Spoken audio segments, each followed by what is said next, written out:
पानी पानी पनि छ बिचमा। यो कटर यहाँ पनि यो कटर छ, यो पनि कटर।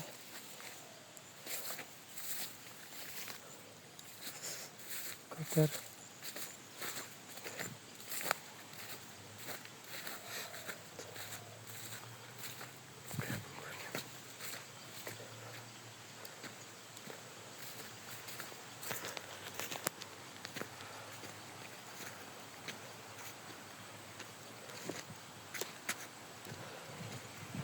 यो खोल्सामा पानी छ र अस्ति नै हामीले बनाएको कुलोमा पनि पानी छ। कुलोमा यो यताको यो बनाएको कुलोमा पानी धेर भएर यसरी थुन्नु परेको छ उता जाओस् भनेर। यहाँ हाम्रो बिरुवाहरू छ। त्यहाँ पानी धेरै नै आएको रहेछ कुलोमा। लगातार कन्टिन्यू पानी आइरहेको छ।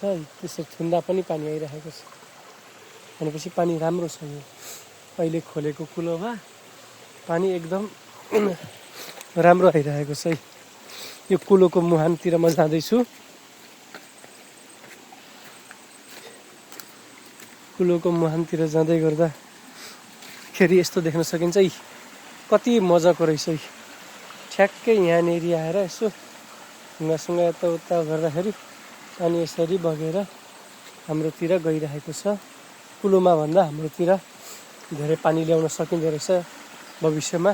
त्यहाँ माथिबाट किन्यो भने यताउता गरेर राम्रो ल्याउन सकिने रहेछ।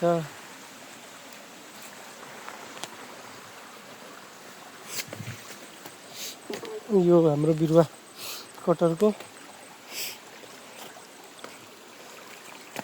यहाँ पनि बिरुवा छँदैछ। यहाँ पनि बिरुवाले प्रोग्रेस गरिरहेको छ। अब हामी जान्छौँ योभन्दा अघि अर्को माथिल्लो तलामा। यहाँ कटरको बिरुवा हाँसिरहेको छ।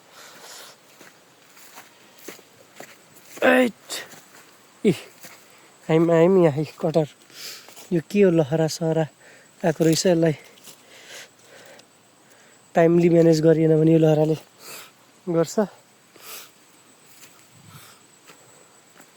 अहिलेसम्म बिरुवाको यो चाहिँ अलिकति पहेँलो पहेँलो भयो जस्तो छ। यसलाई गोड्न बाँकी छ। ओहो, यतातिर गोडाइ अब सुरु गरिहाल्नु पर्ने छ तुरन्तै, नभए यसरी झारझुरले बिरुवा मार्ने डर भयो। यहाँनिर तुरन्तै तत्कालै प्रभावबाट बिरुवा गोड्नु पर्ने देखियो। यो के हो, लटरम्म यसरी आएको छ। यहाँ एउटा बिरुवा थियो कि थिएन भन्ने कुरामा छ होला। यो छ यो कटरको सही छ। कटरको यहाँ पनि छ। तर एकपल्ट त यो जनशक्ति लागेर एकपल्ट यो फिनिस हान्नुपर्छ। यो धेरै नै यहीँ आँप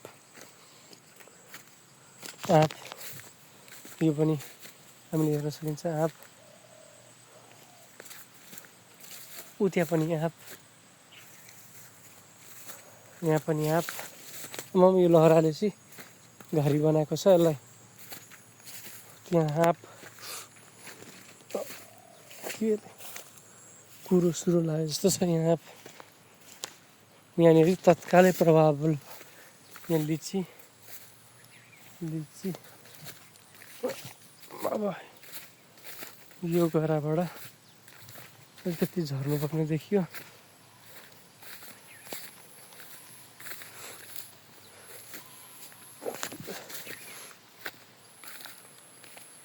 लिची यो ठिक छ तर अब तत्कालै यसलाई गोड्नु पर्ने देखियो।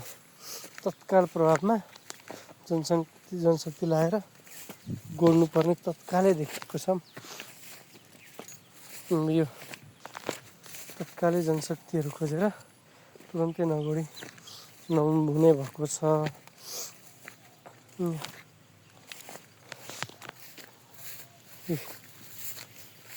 गोड्नु चाहिँ नगोडी नहुने रहेछ।